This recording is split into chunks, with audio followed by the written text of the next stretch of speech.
où on décide de calculer l'intégrale double sur l'ensemble des xy tels que x carré plus y carré plus t que 1 de 1 sur 1 plus x au carré plus y carré par rapport aux variables x et y. Alors j'ai changé un peu de notation, d'habitude je mettais l'intégrale double sur d où j'ai le domaine d à côté.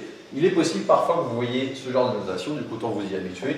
Quand le domaine d est simple, on peut faire ça, quand il est long, en général on évite. Quand le domaine non est simple, on écrit à côté, il faut l'intégrale double sur le nom du domaine, c'est réglé. Alors ici, quand on va calculer ça, j'espère que vous commencez à avoir les bons réflexes. Il faut regarder, visualiser à quoi ressemble ce domaine. X carré plus y carré plus dit que 1, c'est quoi? Je suis dans R2. X carré plus y carré, c'est la distance de mon point à l'origine, enfin la distance au carré. Du coup, je prends tous les points qui sont à une distance inférieure ou égale à 1 de l'origine. Ça, c'est quoi? C'est un disque. Comment je fais pour étudier facilement un disque? Je passe en coordonnées polaires, c'est ce qu'on va faire ici.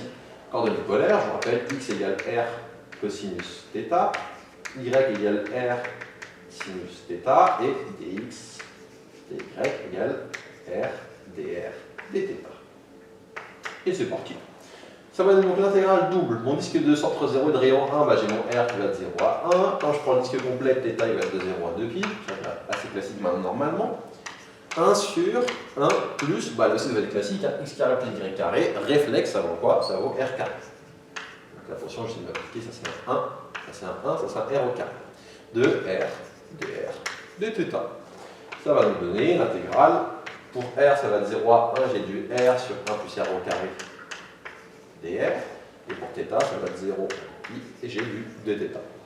Donc maintenant, je vais calculer ces intégrales. La deuxième est facile. Celle-ci, regardons, c'est une fraction rationnelle.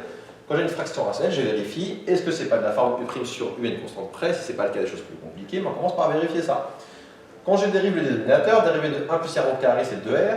2r, c'est bien ça, c'est bien le numérateur d'une constante près. Du coup, je connais une primitive de ça. Une primitive de u' sur u, c'est ln de u. Donc, je vais avoir du ln de 1 plus r au carré. Mais attention, à une constante près.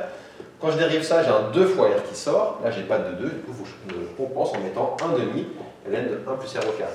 Entre 0 et 1, fois l'intégrale entre 0 et 2 pi de dθ, c'est la longueur de l'intervalle, 9 fois 2 pi. Et qu'est-ce que ça va donner ici? Ça va donner, du coup, quand on va calculer, 1 demi fois ln de 2, quand je remplace par 1. Quand je remplace par 0, je vais avoir du ln de 1 qui fait 0, et fois 2 pi. Du coup, je trouve ici pi ln de 2.